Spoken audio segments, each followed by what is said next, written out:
Technology is so pervasive in today's society that it really can be detrimental to certain aspects of our life, whether it's dating relationships or driving. It's something that we really need as parents to fully understand the ramifications of. Well, the youth have to multitask, whether they're driving, whether they're doing schoolwork, whether they're involved in sports. It's something that they have to understand that using computers, using cell phones takes away from the social interaction, which is so important as they get into their adulthood.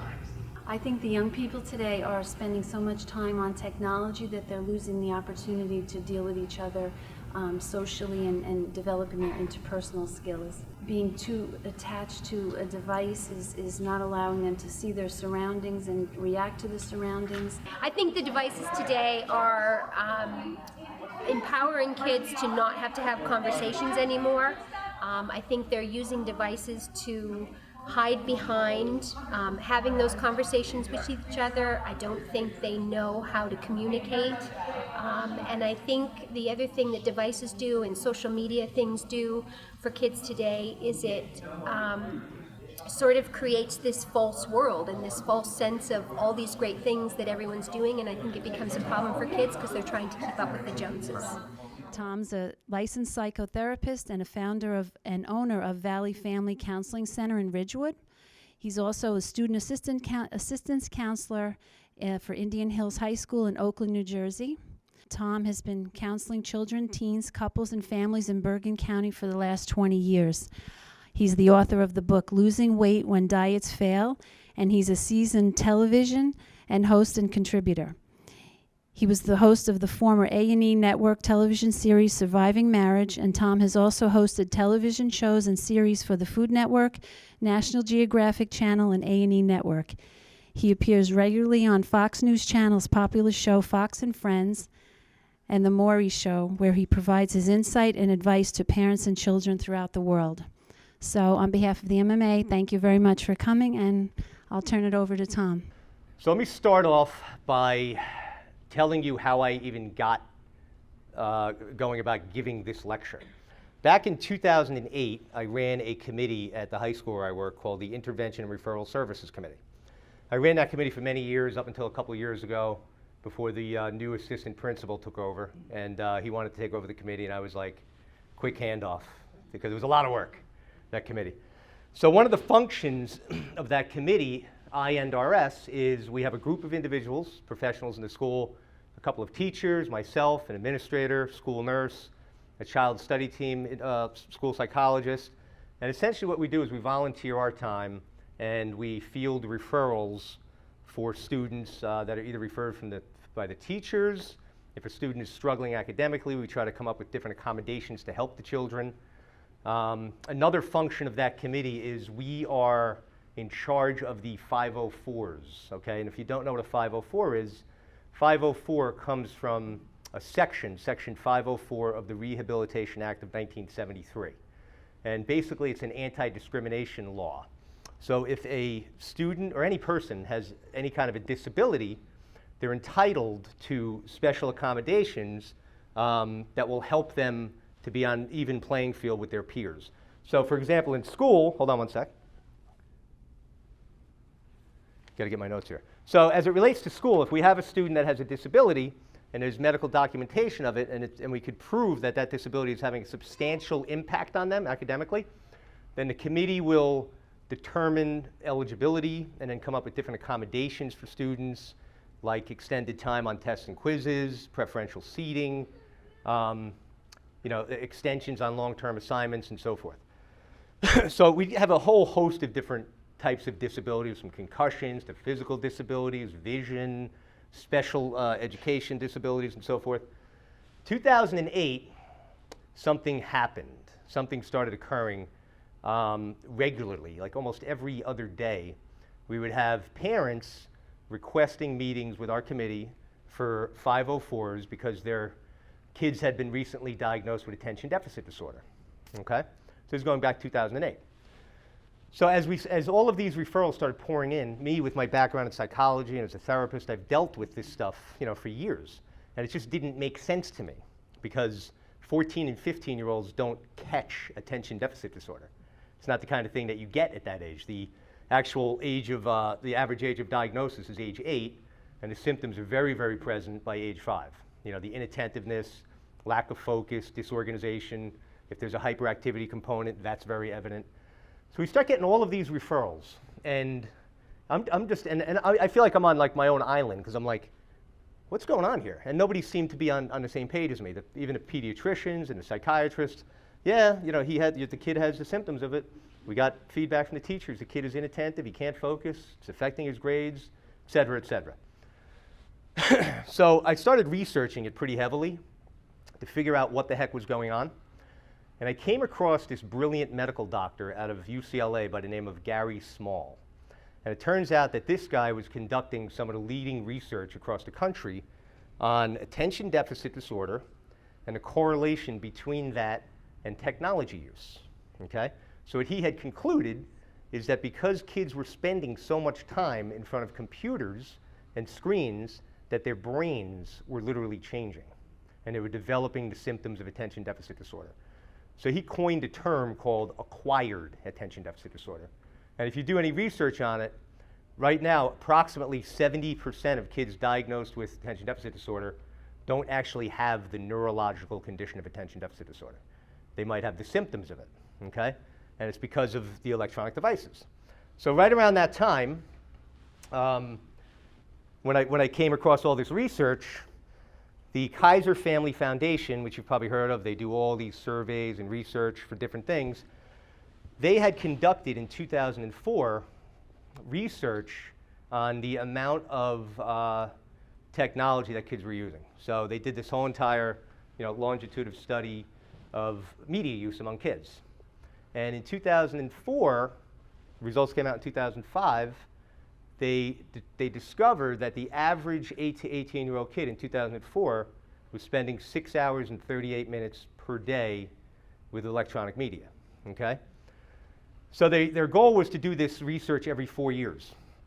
So 2008 rolls around, and they were hesitant to do this again, to conduct this study, because they felt that they had reached a ceiling on the amount of time that there actually is in a day for kids to spend that much time in front of screens and stuff.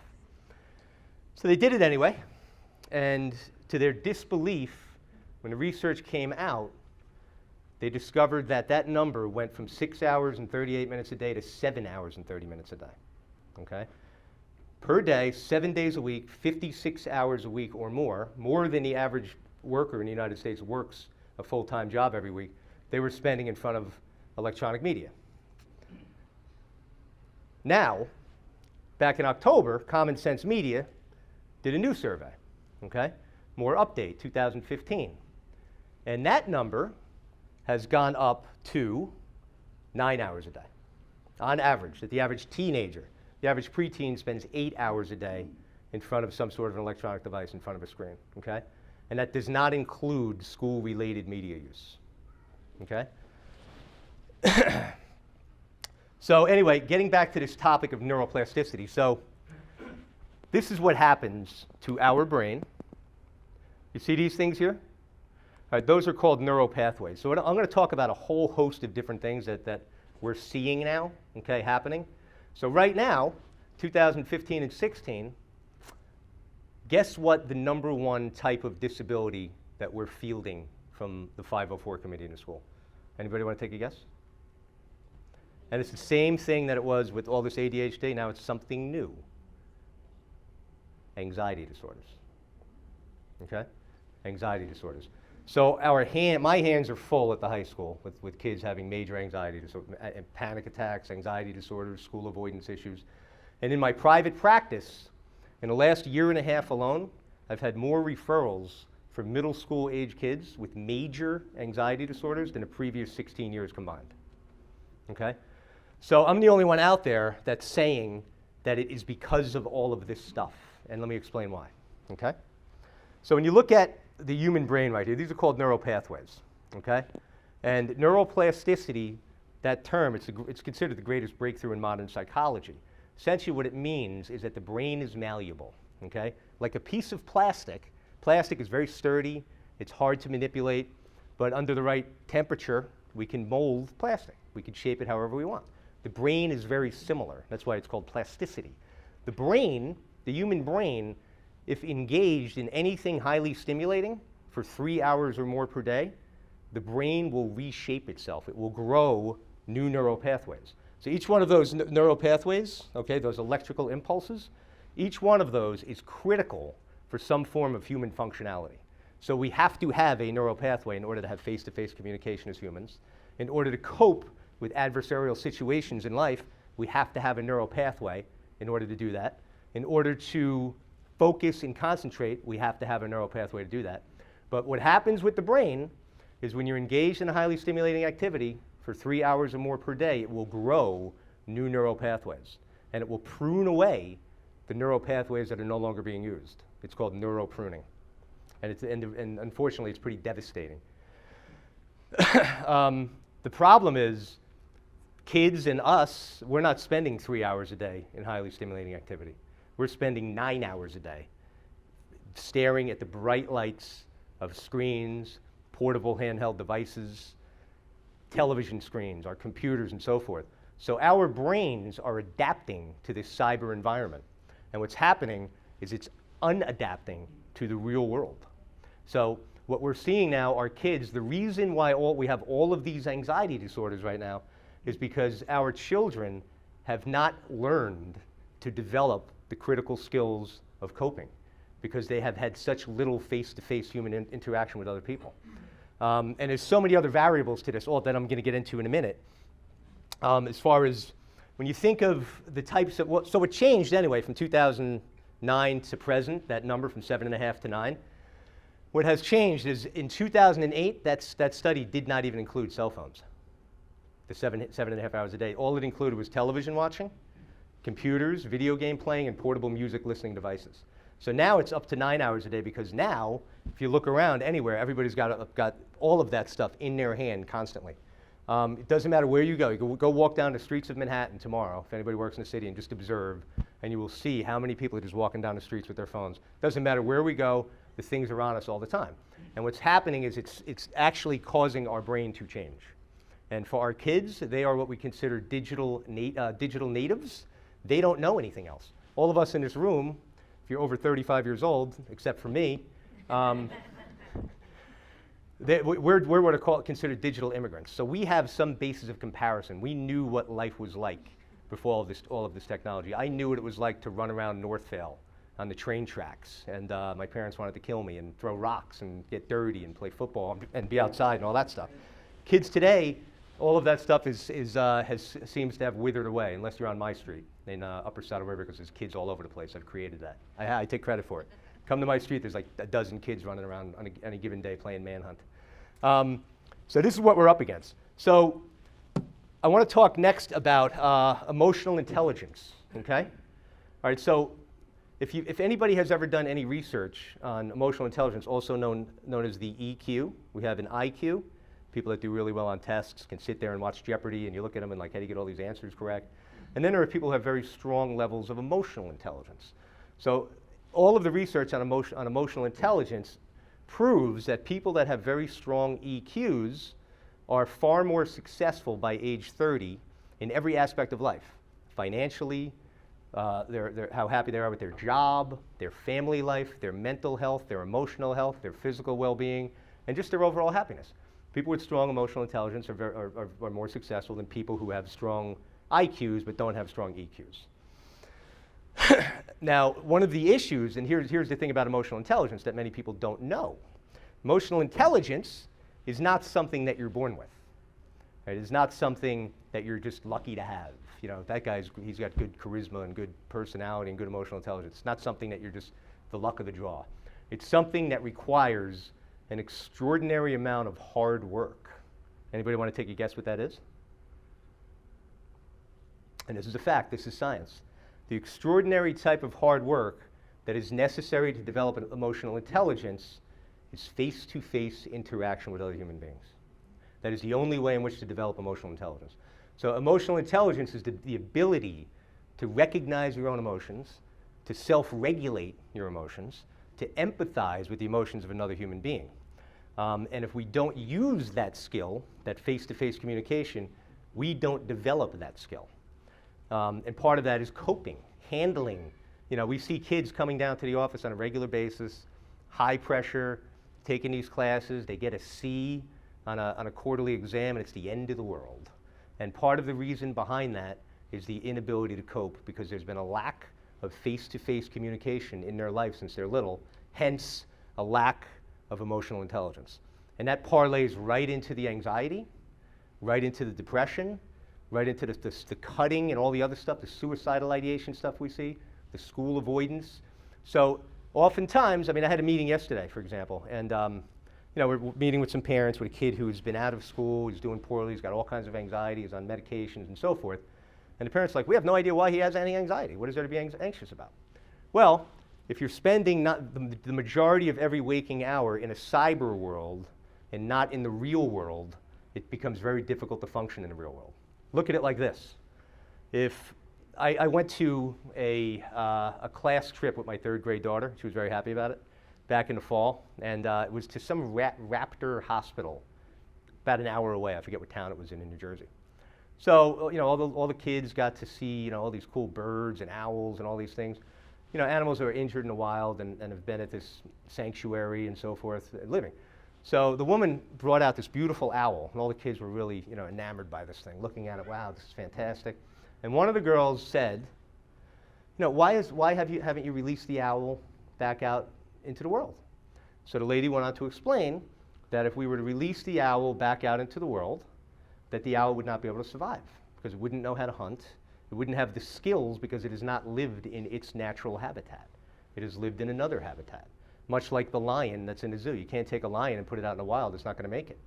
So that's what I liken society as now. And unfortunately, our children, they're living inside of these screens for just about every waking second, and they're not living out here enough as human beings, and they're struggling in their natural habitat, which is being with other people, communicating, and just being kids.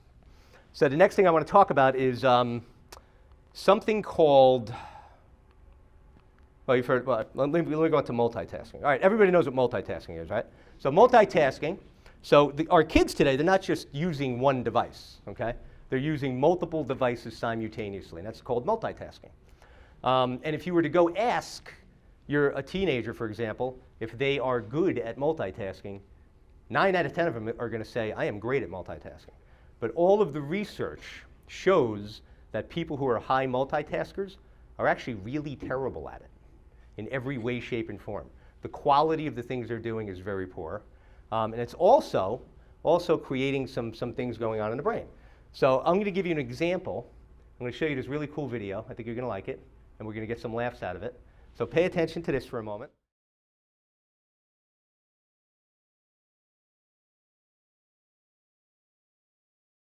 All right, so if you saw the gorilla, all right, if we had kids in here, they'd all see the gorilla, and most of them would get the 16 passes wrong. So the task was very simple. The task was, I don't know why it's doing that. The task was count how many times the players in white passed the ball. Very simple task, right? But the problem is when we are constantly task switching with different devices, and our kids are doing this in their bedrooms when they're doing their homework. They're checking their phones, they're checking Facebook, they're posting things on Snapchat. So they're not sitting there focused on their schoolwork. And I hear the question all the time, why does my kid get 5 hours of homework a night? And I answer it in a polite way. I say, your kid doesn't get 5 hours of homework a night. It takes your kid 5 hours to do it because they're task switching from one thing to the next constantly. And that has an effect on the brain, okay? Because what happens, if you're doing that regularly, your brain now starts to think in a fragmented way. In other words, the brain doesn't have any staying power. It can't focus on the players in white only. It gets very quickly distracted by the other things happening in the background, like seeing the gorilla. So if you saw the gorilla, then there's a good chance that you might want to start putting your phone down a little bit, people, okay, and start and don't be multitasking as much. You with me on that? That makes sense? So I'm going to take that a little further in terms of multitasking. Another brilliant guy out of Stanford University, a professor by the name of Nass. I'm trying to think of his first name. Richard Nass, I believe his name was. He unfortunately passed away a couple years ago. So this guy was conducting all kinds of really cool research at Stanford with the students about multitasking. And you would ask the students, do you think you're good at multitasking? All of them would say yes. And you have some that consider themselves to not be heavy multitaskers at all. So he decided to do some studies. And one of the things he did is, a little thing he did with them is he showed them slides. And the first slide had a red vertical rectangle. So picture like a red checker, okay? And next to the red checker were two horizontal blue ones. And the task was, very simple task, to count how many times, as he switched slides, that the red rectangle shifted. Might have gone on an angle a little bit, might have gone from vertical to horizontal. So with each ensuing slide, he added more of the blue ones all over the place, okay? And those that were very high multitaskers could not count how many times the red one moved because their brain got distracted because it got so used to constant task switching, got distracted by the blue ones. Okay? And then ones that were low multitaskers had no problem at all doing that. So he decided to take it a little further. So he decided to use a similar experiment with students, and he hooked them up to what's called an fMRI, which is an imaging, a brain imaging device, so that you can actually see the brain working. Okay? You could see it illuminate in certain areas during certain tasks. So he wanted to see what the brain looked like of a chronic multitasker compared to a non-chronic multitasker while doing an activity like the block thing. So much to his surprise, what he discovered, what the results revealed, was that the students that were high multitaskers used 20 times more brain power than the students that were low multitaskers. Okay? But the problem was they were using the wrong part of the brain. The part of the brain that you're supposed to use for a simple experiment like that is the area known as the frontal lobe, the executive functioning part of the brain. So the low multitaskers, in every case, a small little amount of the frontal lobe of the brain illuminated, and the heavy multitaskers, a very large area of the visual cortex part of their brain illuminated. So because they were doing so much multitasking, their brain learned to start using the wrong part because everything became so visual for them. So think about that with students, with kids that are trying to study. And if they're trying to read a passage and then write about it, and their brain is actually incapable of doing that. And if you do any research on college professors and high school English teachers, the quality of papers that kids are turning in is pretty horrendous. Not all of them, but an inordinate amount than in the past. Because our kids, a lot of like the chronic multitaskers, the ones that are always on media, cannot sit down for a half an hour straight and actually do a 2 or 3 page paper with an introduction, a body, and a conclusion, because their brain is now searching for something else, and they're being distracted by all these other things. So we have kids that are handing in all these papers and stuff. They think they're great, and then you read it, and it doesn't make any sense. It's all pieced together in a very fragmented way. So that's what we're up against. All right. So any questions about that? All right. On to the next stuff. Well, I'm not going to talk about that yet. I want to talk about cyber self-esteem. Okay. So unfortunately, what we have going on today, I'm going to give you an example. All right, so a couple of years ago, I was coaching baseball. I still coach. My son was in 5th grade, and I would pick up another kid in town, okay? He was on my team, and I had to pass his house, so I'd pick him up on the way to practice. And every time I picked him up, he'd be in the back seat with his iPhone, playing with it the entire time. So finally, I asked him, I said, what are you doing with your phone all the time? Put the darn thing away. And he said, I'm posting pictures on Instagram. I said, well, why are you doing that? And he said, I don't know. Okay. Now I could tell you that he was not an aspiring photographer, trying to share his talent with the world. What he didn't even realize is that the reason why he was taking all these pictures and posting them is because after he started doing that, he started getting something that every kid craves. It's part of the developmental process, and that is attention, being noticed. Okay. And that, when you're chronically trying to be noticed, that has a negative impact on the self-esteem. Because the last time I checked, the word self-esteem starts with the word self, not others. Okay? So it's not about what others think of us. So a lot of our kids have it backwards. They actually rate their own well-being and self-esteem based on the amount of likes that they have on their Twitter, on their Snapchat, on their Instagram. So they're superficially just filling up their self-esteem. Okay? And it's not coming from anywhere intrinsically. It's not coming from anywhere within them. The self-esteem is not It has nothing to do with what others think of us or what we think others think of us. It has to do with a healthy relationship with one's inner self, okay? Something that our kids are not developing at all. So, you know, and this is so chronic, and just about I do all the bullying stuff at the high school, and when I tell you that close to 100% of every single bullying investigation has something to do with what occurred on social media. The stuff that people are posting, the comments, and furthermore, the kids don't have the emotional intelligence to be able to handle the stuff that's being transmitted to them, and they go into an emotional frenzy, and they spiral out of control. And we're dealing with this on a regular basis. All of this lends itself to what I had mentioned a little while ago about anxiety, about depression, about self-esteem. And it's just, the problem is, it's just constant and ongoing. This is not just an occasional thing. With our kids, this is 7 days a week, all day long. Go walk into the hallway of a high school, and you'll be shocked. Every kid's got earphones on, and they got their laptops open, they got their phones on. You go into the cafeteria during lunch, there's, you know, not really much interaction. It's a lot of computer screens in front of all the kids. And, you know, it's really, really just impacting us. It's reducing us as human beings. I was coming back from vacation 2 years ago, and get off the plane, we go into the airport, and I took video of it. I should have put it on here. And I get off the plane, I couldn't believe what I saw. I'm walking past the bar. I was definitely craving a beer, but I didn't have one because I was with my wife and kids. And I looked in front of every bar stool, there was a built-in iPad, okay? And then the little restaurant areas, in front of every seat, there was a built-in iPad. And now if you go to Applebee's, on all the tables, in front of the seats, there's a built-in iPad. So what are we doing? What is that? Last I checked, if you're at a bar having a beer or trying to socialize with or be at a restaurant, you know, aren't we supposed to be talking to one another?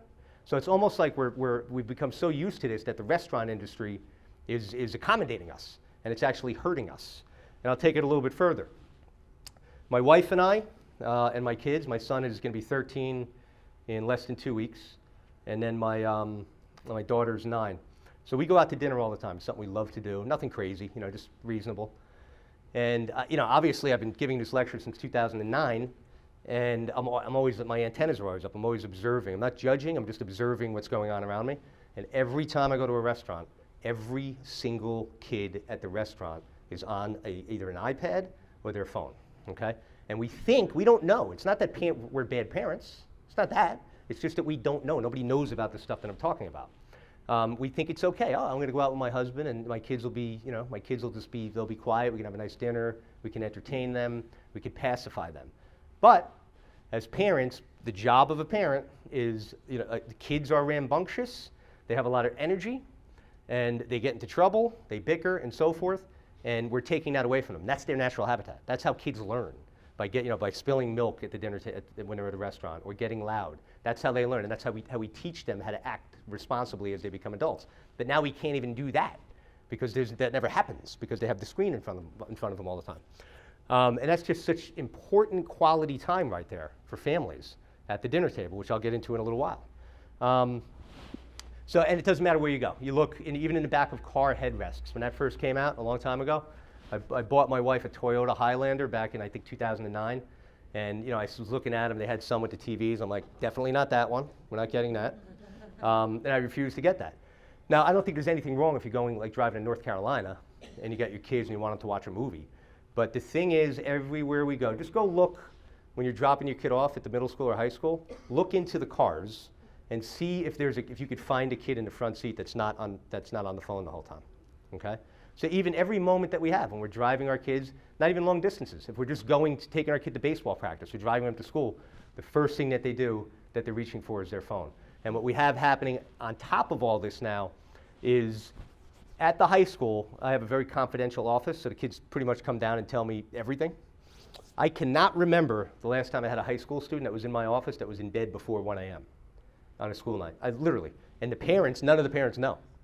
They think that the kids are in their bedroom sleeping, but they have their phones on them, and they can't let go of the text group chats. It becomes so addictive that they can't let go of these ongoing, never-ending group chats. They can't let go of the Snapchats, the social media, because their fear is something called FOMO, which I think right there it is. Anybody know what that is? Fear of missing out, okay?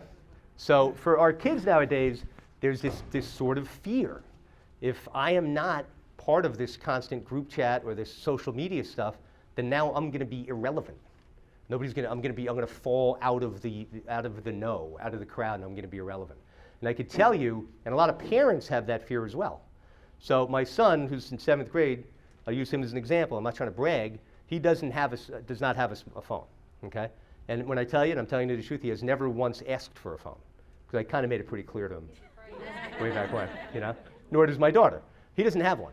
So people they'll say to me, well, you know, how does your son have friends? How do you know what's going on with this and that? All I know is this. My son is a straight A student in advanced level courses. He's going to be an Eagle Scout in about 2 years. He plays sports. He doesn't have anxiety. He's not depressed. He's a regular kid that's a pain in the ass. He gets dirty. You know, you got to tell him to brush his teeth 10 times. And he's got a great personality. And I can tell you right now, the moment I give him a phone, I will start to wave goodbye to just about all of those things. Because now he'll get sucked into this whole collective world of drama, and never mind the stuff that these kids and young girls are transmitting. You know, these nudes, they're called, or nudies or something. You know, where the young girls, 13, 14, even younger, are quickly taking provocative photos of themselves on Snapchat and sending them to boys. Okay. So anybody want to know what the right age is to get your kid a cell phone? I like that answer. I like that. Anybody want to take a guess?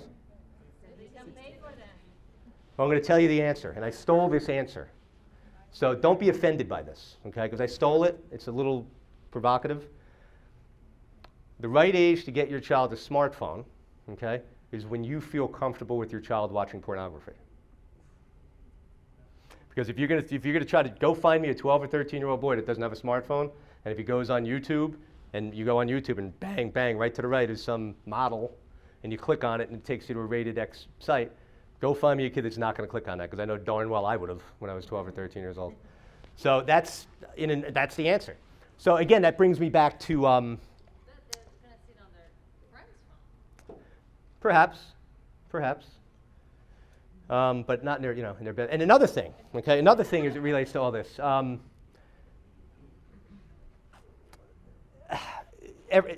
Parenting, all right, if there was a class called Parenting 101, like, you know, you have like Psychology 101 or English 101, the first lecture of that class would be the following.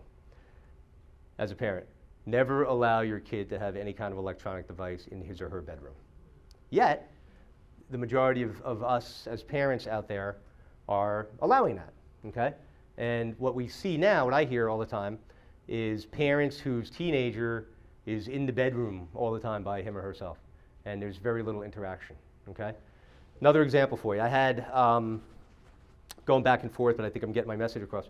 So I had, a couple of months ago, I got a call from one of the local guidance counselors at one of the local high schools and said, listen, we have a situation. We have a kid that wrote a suicide note, all right? 16-year-old kid, and we need him to be assessed, like today. Do you have any availability? And it turns out I had somebody cancel that day. So I said, let's get the kid in. So the parents come in, kid comes in, there's a lot of tears being shed. What had happened is that the parent, really good family, a great kid. What had happened is that the father had caught the kid smoking marijuana or drinking or something like that, and had a sit-down conversation with him, was very convinced that it was just a one-time thing. Kid was very convincing about it. 2 or 3 days later, after the conversation, he checks his kid's cell phone, and there's like a text message, oh, so what time are you going to meet me to buy the pot today? Like that kind of thing. So now he takes the kid's phone away from him, okay? There's the dad gets pissed off, takes the phone away. So the kid the next morning had left this note, it's not worth living without my phone, I'm not going to be able to live, I might as well just end my life. So the parents are in panic, because these are like really good parents, good kid. So after, I met with the kid, I met with the parents, and I gave them an exercise. And this is a tip, because I know I want to give some tips here, which I usually do later, but I'm going to throw in right now. So the parents asked, what can we do? So after assessing the situation, this kid was the typical teenager who comes home and is in his room by himself, always. Okay, and that's the way it is with a lot of kids nowadays. They're in their room, and we're doing our own thing downstairs, and our kids, we give them their privacy. So what I instructed the family to do is I said, all right, every day, moving forward, what I want you to do is, this is what you're going to do. And the kid's sister was there too, just to be part of the whole thing. this is what you're all going to do. And I get pretty direct with people. It's just the way you got to do it. And I told the parents, I said, here's what you're doing. All of you, every single night, starting tonight, are going to sit down together for 30 minutes every night, find the time, and you're going to sit and talk. And it doesn't matter what you talk about. You're just going to sit and talk to each other. And there's not going to be any phones allowed on. There's not going to be any television allowed on or anything. So the following week, I see the dad again, and he says, yeah, we did that, and it was really, it might have been 2 weeks after. He says, it was really awkward at first. It was really awkward. We didn't know what to say. Okay, kind of sad when you think about it. And he said, after about a week, it became natural. And we love just hanging out and talking together, talking with one another about anything. It doesn't have to be about school or grades. So it became normal for them again. So when parents ask me, well, what can I do about all this? I think one of the most important things that we could do is have mandatory, every single night, time where we sit down with our families and talk with one another and just have a conversation about anything. The dinner table, that's the thing, historically, when I was a kid and when everybody in this room was a kid, hey, 5:30 was dinner time. If you weren't home, you were getting a wooden spoon. So we had dinner. We sat down. My dad would always say grace, and we'd have dinner. And it's kind of interesting because I have all the memories of that. But now, when I look at the typical family, I look at a family of 4 in today's generation as being 4 individuals living solitary lives under the same roof. Because if we can get a sneak peek into the lives of every American family, not every, but the majority of them, we would see that mom, dad, Susie, and Billy are all in front of some sort of a screen by themselves. Would anybody disagree with that? And unfortunately, that's the way it is. So how do we break this? We got to go back to the basics of what it means to be a human being. As human beings, we're social and emotional beings. We're not robots that are supposed to be looking at a screen 24 hours a day. So getting back to what I was talking about. So people, I want to talk a little bit about video games. All right, anybody here have any problems with their kids with video games? I have, with my son. And I'm the guy doing this stuff, and I'll give you the example. Back in 5th grade, he got, we don't allow any rated M video games or anything like that, so we hear about Minecraft, okay? So he wanted it for Christmas. We got it. I looked it up. Age appropriate, no problem. We'll get you Minecraft for Christmas. I'm very on top of it. This is the amount of time you have. And if you're not, you got 45 minutes. If you're not up here in 45 minutes, the Xbox is gone for a week, and I have done that. And I've taken the Xbox away for a week and hit it. And more than once. 50 minutes go by. Oh, I told you, Matt, you got to be responsible. Unplug. Too bad. So back in 5th grade, we get Minecraft. And back then you got the grades that you get, like in 5th grade was like 3s and 4s and 2s. So you'd get like 3s and 4s, right?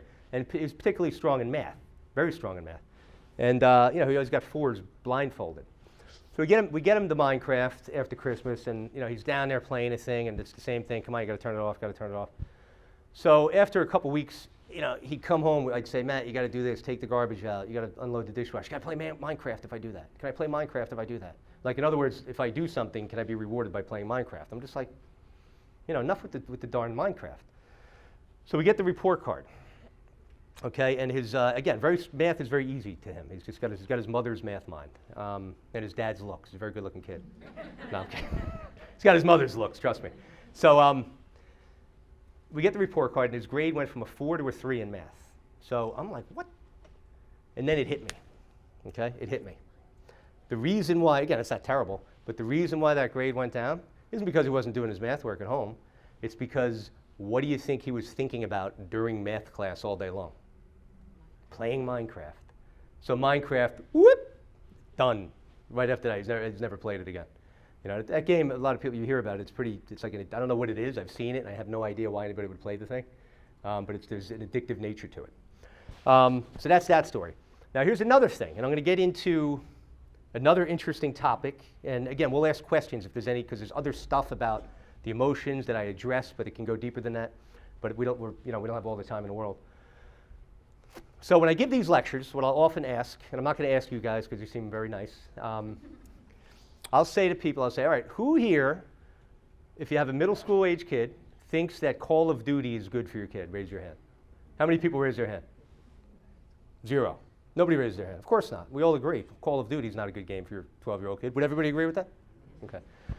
And then I'll say, okay, we all agree with that. Now, how many of you in here does your middle school kid actually have Call of Duty? And then I see the body language and so forth, and the discomfort, because everybody just agreed it's a bad idea, but my kid has it. Okay, and then I'll go on to say that about 70% of the people in the room who have middle school age children, your kid has Call of Duty or some other form of rated M video game, even though you know it's a bad idea. Here's why.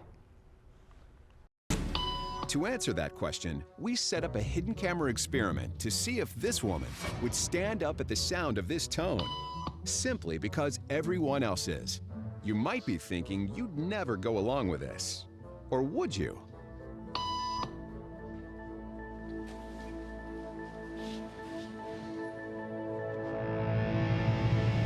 After just 3 beeps, and without knowing why she's doing it, this woman is now conforming perfectly to the group. But what happens if we take the group away? Elaine, please.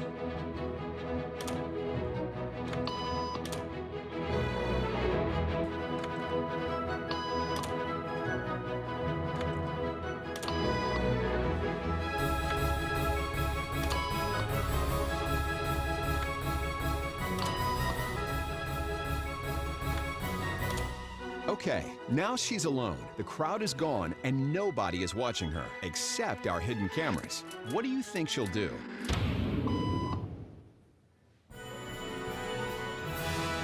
She's now conforming to the rules of the group without them even being there. Now, watch what happens when we introduce another outsider who doesn't know the rules. For a noon appointment. Have a seat and they'll be out in just a couple minutes. Great, thanks so much.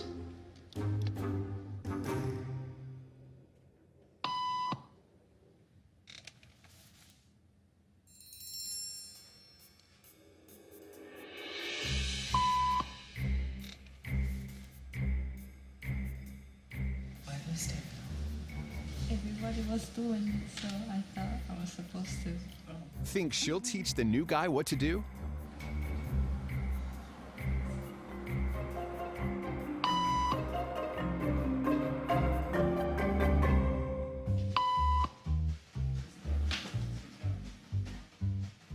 We kept the cameras rolling as more unsuspecting patients arrived.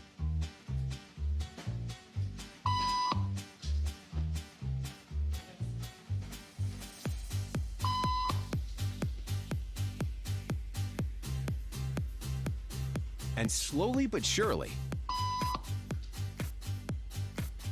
what began as a random rule for this woman has now become the social norm for everyone in this waiting room. Here to explain what's going on in their brains is Jonah Berger of the University of Pennsylvania. This sort of internalized form of herd behavior is part of what we call social learning. Starting at a very early age, when we see members of our group perform a task, our brains literally reward us for following in their footsteps. When I saw everybody stand up, I felt like I needed to join them. Otherwise, I'm like excluded. Once I decided to go with it, then I felt much more comfortable. Conformity is how we become socialized, but it can also cause us to develop bad habits or repeat past wrongs. And it's why even this rebel, who wasn't standing for any of this nonsense, eventually joined the ranks. And the only thing more shocking than seeing how easily conformity affects the way you act is that similar forces are subconsciously shaping the way you think right now. All right, so the reason why I wanted to bring this up is another trend that I seem to come across all the time when speaking to parents is that we like the flock of birds that all turns left at the same time, or the school of fish that somehow miraculously just goes at the same time. It's not like the leader's saying, come on, birds. It's sort of instinctual. As humans, we're not much different than that. We tend to do what others around us are doing. So for example, using the video game as an example, if we believe that it's not a good idea for our children to have a violent video game, suddenly your son or daughter's one friend gets Call of Duty or Grand Theft Auto, then the next one gets it, then the next one gets it, then the next. And before long, our mind, much like these people in the waiting room, says, oh, I guess that's okay then. I guess that's what I'm supposed to do. And the same, and I feel I relate that as well to even smartphones and cell phones. Once we start seeing what everyone else around us is doing, and we feel like our kids are going to be missing out or something, like they're going to be irrelevant, and oh my God, what are people going to make fun of my kid? You know, I've heard a couple of those stories, but I don't really see any substantial evidence because I haven't really found too many people whose kids don't even have the phone. So I'm holding on as long as I can on this one. You know, we'll see. So in Asia right now, okay, there's a video game epidemic, okay? Video game addicts. It's a major problem in a lot of Asian countries right now. In fact, China has now created boot-style military camps. Military-style boot camps for kids that are addicted to video games. And there are stories upon stories about kids who you know, starved to death practically because they were unable to let go of their video game and go eat. Kids who defecated right in their seat because they couldn't get up and remove themselves from the video game. And there was actually a kid, and I read this story last year, who actually chopped off his own hand because he was so addicted to video games and knew he had to stop and he couldn't. So he chopped off his own hand, was raced to the emergency room and had to have his hand reattached.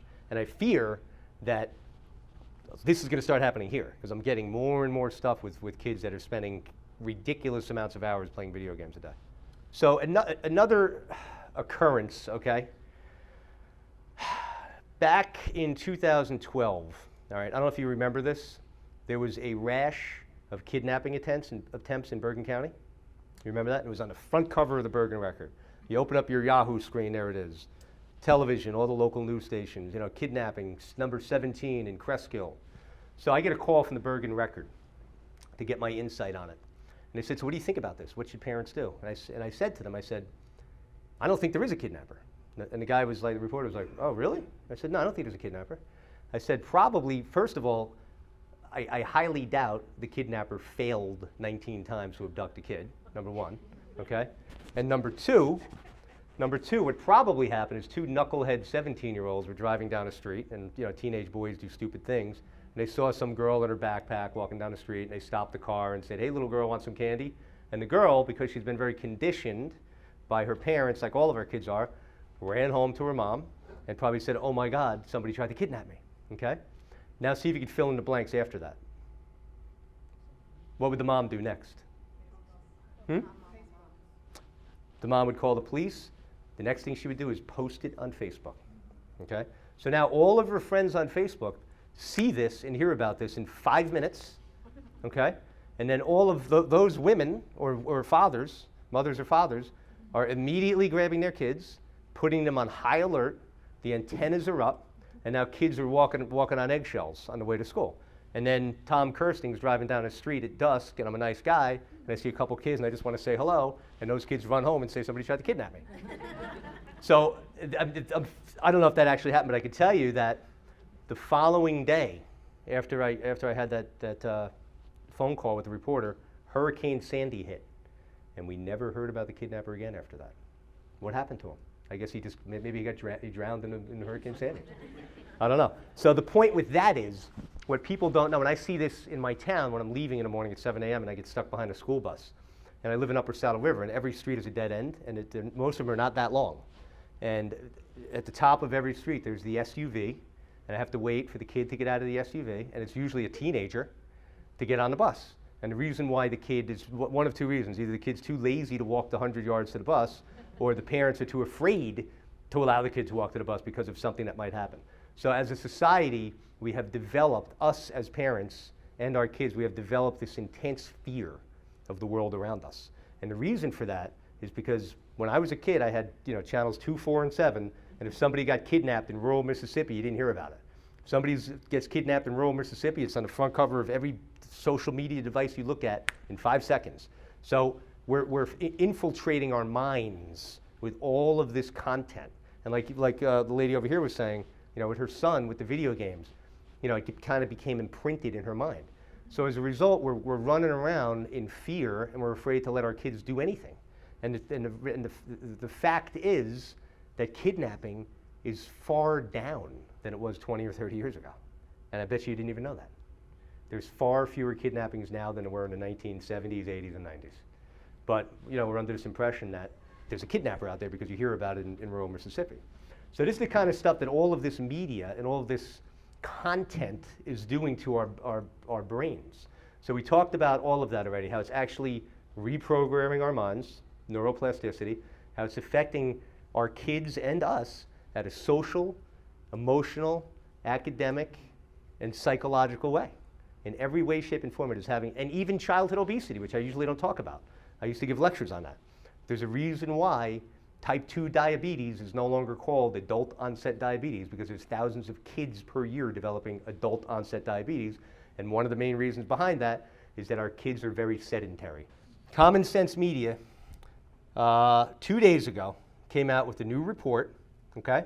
And the new report finds that teens feel addicted to their phones, causing tension at home, okay? The key findings from the survey were the following. Addiction. Number one, addiction. 1 out of every 2 teens feels addicted to his or her device, and the majority of parents, 59%, feel that their kids are addicted. Number 2, frequency. 72% of teens and 48% of parents feel the need to immediately respond to texts, social networking messages, and other notifications. 69% of parents and 78% of teens check their devices at least hourly. Distraction. 77% of parents feel their children get distracted by their devices and don't pay attention when they're together at least a few times per week. Conflict. 1/3 of parents and teens say they argue with each other on a daily basis about device use. Let me piggyback to what I was talking about earlier with these conversations, because I want to throw another statistic out that just came to my head. And this is a statistic. The average parent nowadays spends 3.5 minutes per week in meaningful conversation with their children. The average parent, 3.5 minutes per week in meaningful conversation with their children. So, to me, I go back to what I was saying earlier. We have to communicate. That's the number one tool that we have to have if we're going to overcome all of this, and we'll talk a little bit more about that. Another quick thing. CNN did a documentary called Being 13. Anybody see that? Okay. And it was a documentary about 13-year-olds where they studied 200 8th graders in their use of social media, and after reviewing more than 150,000 social media posts collected from the students' social media sites, the studies revealed these findings. Number 1, teens are on their smartphones and tablets constantly. It's not unusual for teens to check their devices more than 100 times per day. Number 2, social media is a source of anxiety for many teens. Were their posts getting likes? Are their friends doing things without them? Are people saying bad things about them? Number 3, rather than posting, many teens are lurking. About 1/3 of those in the study said they spent a large portion of time studying their friends' and peers' social media sites to figure out where they stand in the social pecking order. Okay? Talk about self-esteem issues. And number 4, social media can be addicting. The parents of a 13-year-old that showed up for the show all agreed that the use of social media is addicting. And before the taping of the show, the parents were asked to take their children's phones away, and one of the girls was shown sobbing when her phone was taken away. Not uncommon. Parents who pay attention to their teens' online lives erase the negative effects of social media. That's another thing. There's actually, the addictive part of it. I've had people call my office. Parents will say, "Listen, you have to see my son or my daughter. He got in trouble. I took his phone away or his Xbox away, and he went berserk." I had one parent tell me that the kid broke the coffee table and punched holes in the wall. Another parent, the kid pulled the knife on her. Another kid threatened to kill himself and kill her. These kinds of things. And this is not uncommon at all. All right? And if you were to ask the teachers of these kids, the teachers would tell you that this kid is the model citizen in class, the nicest kid in the world. So it's actually triggering inside this addictiveness, the equivalent of taking crack from a crack addict. Okay? And I'm sure many of you have experienced exactly what I'm talking about. Maybe not the knife part, but something similar to that. So it's problematic, and there's some things that we have to do about this. So, adults are also doing this. All of us are doing this. even me, the guy giving these lectures, sometimes finds himself, on checking his emails while his beautiful 9-year-old daughter is grabbing his arm, asking me questions, and I'm not hearing her, and then I catch myself and I want to slap myself in the face. So yes, as adults, we are doing the same thing. So to answer the question, what we need to do is be role models for our kids. Our kids model our behavior. So what I tell people when I give these lectures is that we should have, literally every night, when family is together, the family should be together, okay? There should be certain times every single day, whether that's tech-free time, where there's no phones, the dinner table's the perfect place, no televisions on, no phones on, no electronic devices. We're not gonna be distracted by something else. And we see that everywhere we go. And it's very rude when you think about it. If you're at dinner with somebody and they're texting, or socializing with somebody and they're checking their text messages because they just can't help themselves because they're too addicted. So as parents, if we want our kids to grow up as normal human beings, and I fear for what's gonna happen down the road to our kids, just not all of the stuff I just mentioned. We have to act as role models for them. So we must, take away from ourselves this stuff to some extent. We have to reduce it. I'm not saying it's here to stay. We're not getting rid of technology, but we have to reduce it. Another study just came out that I saw today where there is now researchers at Yale, all right, it's not do cell phones cause cancer? The new research says that 100% cell phones are cancer causing because of the microwave radiation. And we don't know because it takes about 10 to 20 years for a brain tumor to take root, and they're afraid what's going to happen to our kids 10 to 20 years from now because of all the time they're by the phone. And they're advising pregnant women, particularly towards the final trimester of their pregnancy, to never have a phone anywhere near their belly because the brains of young kids and infants absorb double the amount of microwave radiation. So this is something that's brand new.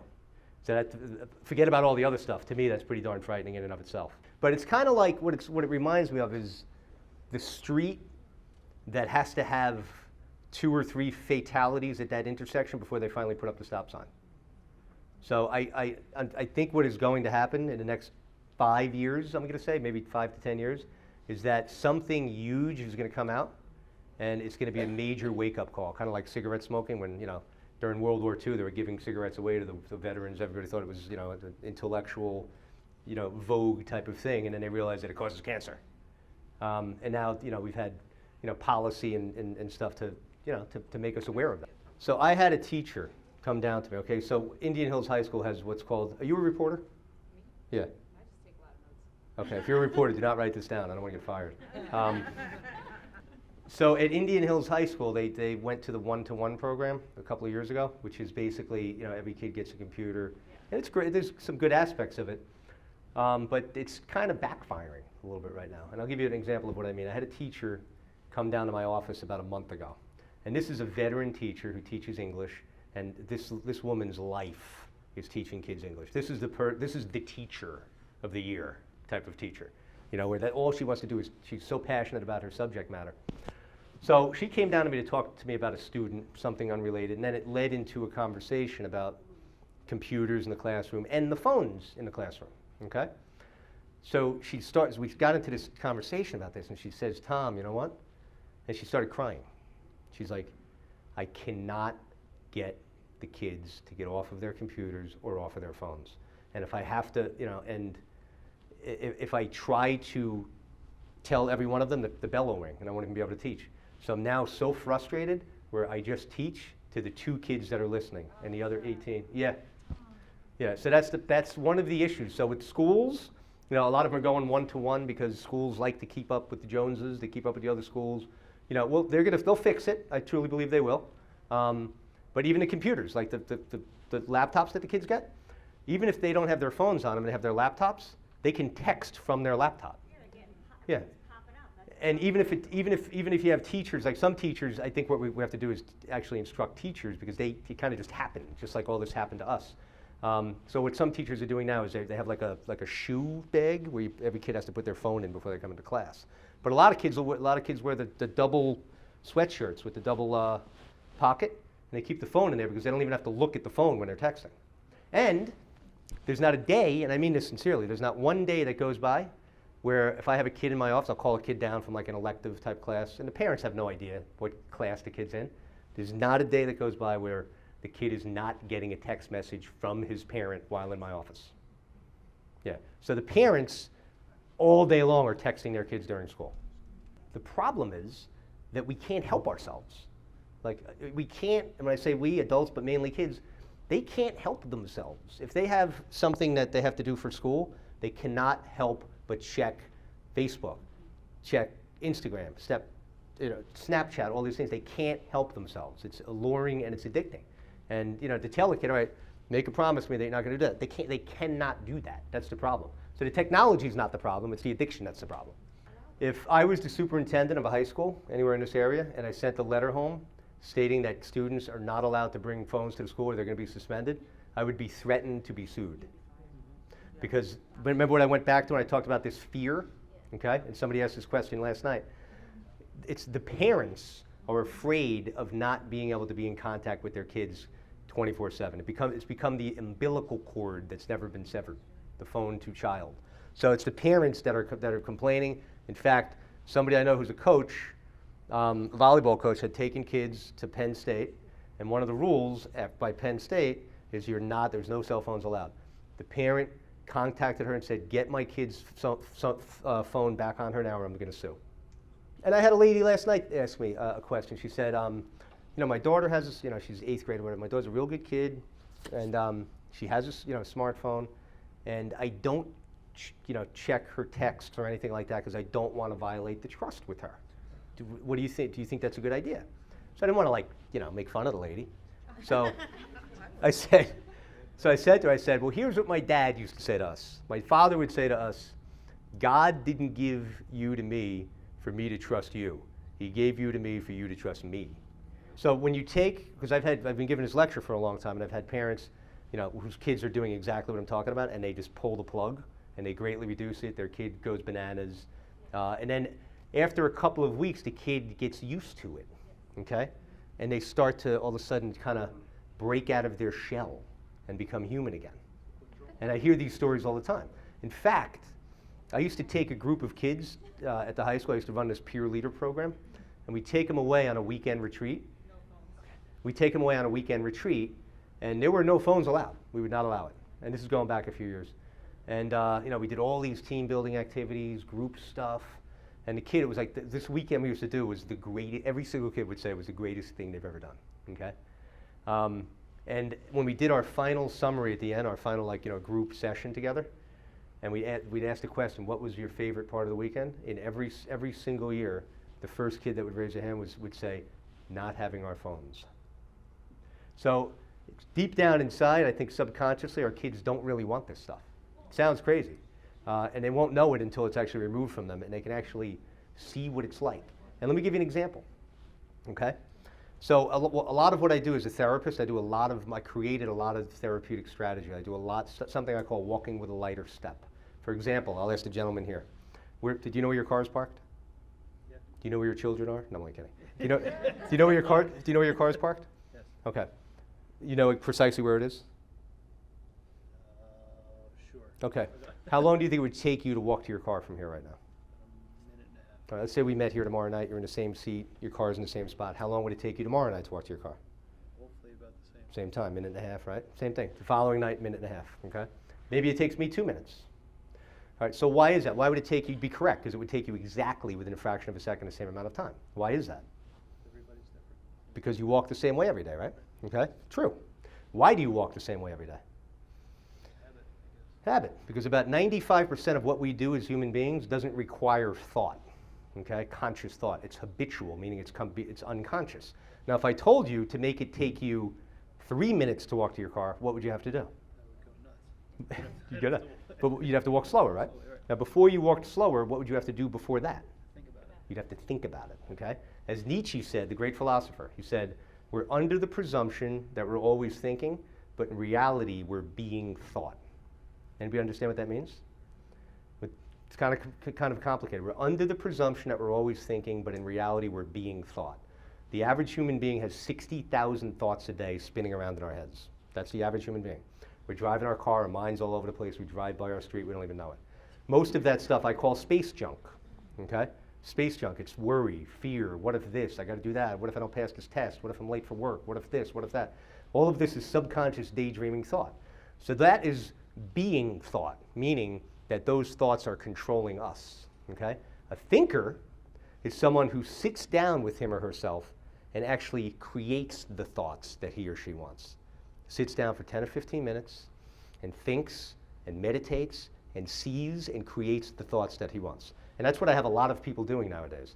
Now, if you go ask a kid, when was the last time you sat down in silence for 10 or 15 minutes and just thought, you're not going to find a single kid that does it. But that kind of mental work is the miracle grow for the imagination. It is the fertilizer that our mind and our brain needs, and it is something we never ever do, except me. I do it every day, and maybe a few other people in the room. It's the equivalent of the person that wants to get big biceps and triceps like Doug's back there, and mine. You guys are supposed to laugh at that. You have to go to the gym and work out. So that fundamentally, the most important thing for our mind is silent, creative, conscious thinking. So if you're sitting every day imagining getting that promotion, actually zeroing in on feeling joy and feeling gratitude and feeling happy, and you're doing that many times a day, you're remembering to remember, you're becoming conscious, and then you take time outs for 10 or 15 minutes and you do that every day, what begins to happen is those conscious thoughts that you have now created now work their way into the 60,000 thought equation. And when your mind is wandering, you're thinking about how grateful you are to have your wife. You're thinking about the vacation that's coming up. You're thinking about the promotion that you're looking forward to. You're thinking about how grateful you are to have shoes on your feet and a bed to sleep in and food to eat and things like that. But we're just spinning around nowadays because of technology and because every single second of our day is occupied, particularly our kids. There's never any boredom or downtime. When was the last time a kid was bored? I remember being bored when we were bored. Being bored is the natural habitat for a kid. We're supposed to be outside as kids making shapes out of clouds, not playing video games. That's our creative imagination. And we've taken that away from our kids. Our kids don't have boredom anymore. If it's a rainy day, what do? They can always go on their computer, watch TV, play a video game, et cetera, et cetera. So get your kids. I advise everybody. This is a very important tip. Start, number one, communicating like we talked about. And number two, introduce your kid to silence. I call it entering the unknown, okay? Because life, if you read anything about mindfulness and meditation and all that stuff, everything out here is the tip of the iceberg. Everything in here is the rest of the iceberg. Everything about us it comes from within, not from without. Happiness is not an outside-in thing, it's an inside-out thing. And we're not doing any of that anymore. Nobody even knows what that is, as a matter of fact. But it's a lot of the therapy I do with people. And it works magic if they do it and practice it. It takes time. You know, you look at the Columbine kid that shot everybody up. The kid was playing like violent shooting. What are those games called again? The one, I forget what they call them. Where you actually like feel like you're killing people. Yeah, not Call of Duty. It's a term for that. What it's called, like that. First person. Okay. So again, there's conflicting research on that says, oh, I don't think that's what it is. You know. But again, what is our mind? Our mind is malleable. Our brain is malleable. It will assimilate and become what it is exposed to the most. So I would have to say yes. If you're spent playing 8 hours a day of a very, very graphic with great graphics video game or virtual reality type thing, your mind is going to start to assimilate to that environment. I really believe that. You know. So, but again, a little bit of that. I don't. At the proper age, I don't think is a big deal. Any other questions? Is there anything else that I did not point out that anybody would like any answers to? Couple quick things, a couple quick tips. Every day have conversations for 15 minutes at a minimum. Introduce your kids to this world that they have never explored called the self, which is inside of oneself. Introduce yourself and your kids to that, okay? Because in order to have solid relationships with other people, you have to have a solid relationship with yourself first, okay? And then number three, just, again, it's unrealistic to say we have to completely unplug, because we have jobs, we have, obligations and so forth. But make a commitment to start greatly reducing your own media use and your phones and all this other stuff, and make sure that you parent your kids and do the same. And if you have a kid that's already immersed, spending hours a day, Yes, there's going to be backlash. There is, I can guarantee there's going to be backlash. There's going to be words said to you that you want to wash your kids' mouth out with soap. Things might be broken, but stick to your guns, because that's what we're supposed to do as parents. And eventually, your kid will come back to earth. I've seen it happen. Wow, that went for a while. All right, so hopefully I was informative. I think today's lecture was good. I think it's interesting. I think it's things we probably kind of know, but probably weren't fully aware of the impacts. I think it was interesting when he talked about the changing of the brain and how the neurological paths are all changing as a result of devices and these media and digital technology, which is changing the way that we think and use our brains.